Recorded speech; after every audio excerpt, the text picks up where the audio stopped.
moment you swallow your last bite of food, a biological timer starts ticking. For the next 2 hours, your body is going to redirect up to 20% of your blood flow straight to your gut to process what you just ate. This is why you feel heavy. This is why you feel tired. And if you do what most people do, which is immediately sit down at a desk or collapse onto the couch, you are forcing your body to pay a massive metabolic tax. But what if you interrupted that timer? What if, instead of sitting, you stood up and performed exactly 30 bodyweight squats in the 5-minute window after you finish eating? If you do this after breakfast, lunch, and dinner for 30 days straight, you trigger a cascade of biological workarounds that entirely rewrite how you digest food, how your joints age, and how your tendons function. This is not about burning calories. We are going to look under the skin, week by week, at the exact cellular mechanisms that happen when you force 30 squats after every meal into your digestive window.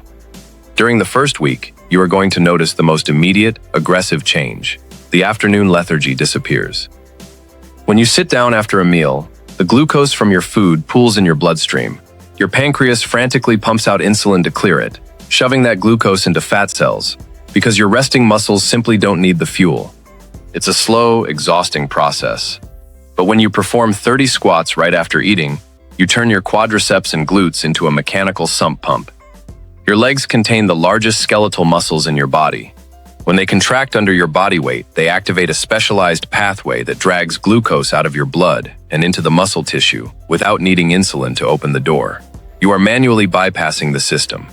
In clinical terms, you are dramatically lowering your postprandial glycemic spike.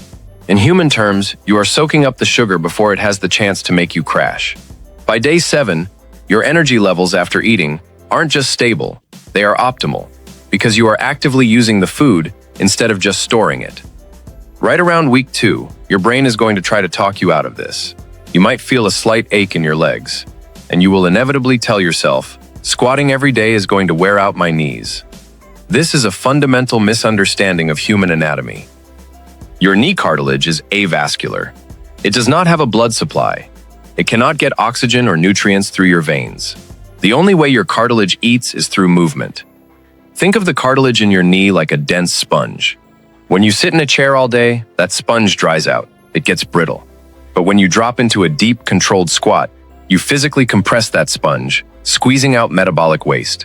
As you stand back up, the joint decompresses and acts like a vacuum, sucking in fresh, nutrient-rich synovial fluid.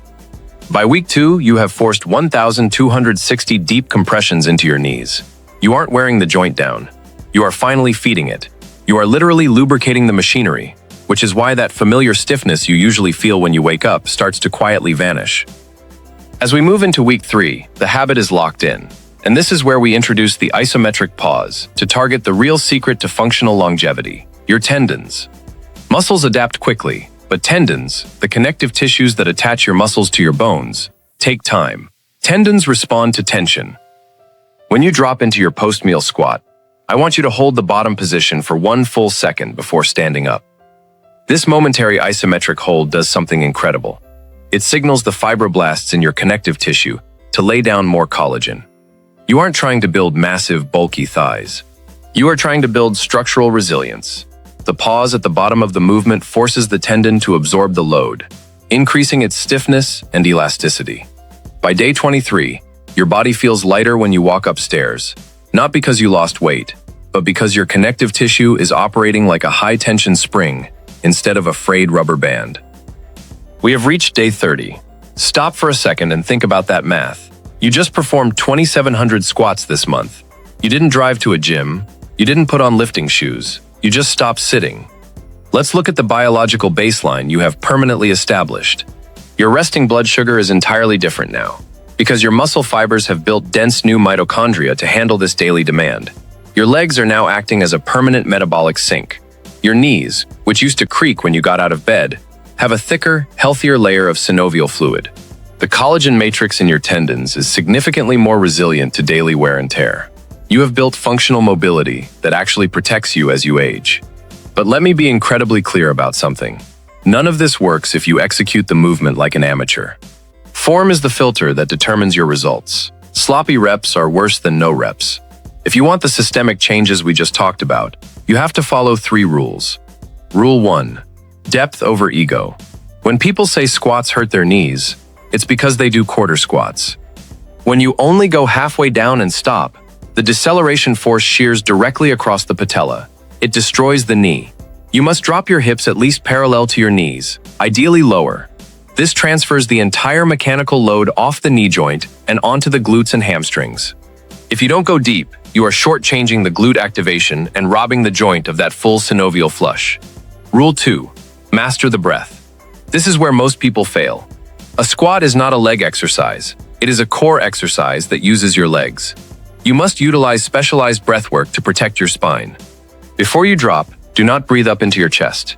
Inhale deeply into your stomach and obliques, expanding outward in 360 degrees. Hold that intra-abdominal pressure as you control the descent. Pause at the bottom. And as you drive up, execute a sharp, controlled exhale through the mouth. This breathing technique acts as an invisible weight belt, turning a simple leg movement into a full-body structural brace. Rule 3. Tempo. Gravity is not your friend, so do not let it pull you down. Take 2 full seconds to descend. Pause for 1 second at the absolute bottom. This is where your tendons build that stiff, spring-like resilience. Then take 1 second to drive back up. Time under tension is what forces the biological adaptation. You don't need an expensive facility or a complex routine to take control of your metabolic health. You don't need to let your joints rust out just because you are getting older. You just need to stop sitting while your body is desperately trying to digest. The next time you clear your plate, you have a choice. You can let the timer run out on the couch and pay the digestion tax, or you can push the chair back, take a breath,